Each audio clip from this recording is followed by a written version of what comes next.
Baakiyalakshmi serial next பிரேமோ என்ன மாதிரியான twist ஆக்க போகுதுன்னு பார்க்கலாம். செலியனோ எழிலோ தீவிரமா யோசிச்சுட்டு உட்கார்ந்துட்டு இருக்காங்க. அப்ப நம்ம பாக்கியா அங்க வராங்க.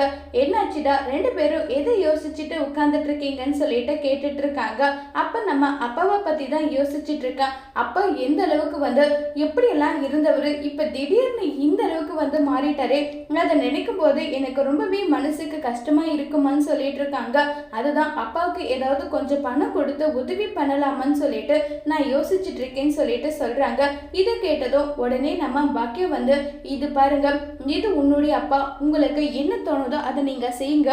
உடனே நம்ம பாக்கியம் சொல்றாங்க, உங்களுக்கு என்ன தோணுதோ அதை நீங்க செய்யுங்க, நான் எதுவும் சொல்ல மாட்டேன்னு சொல்லிடுறாங்க.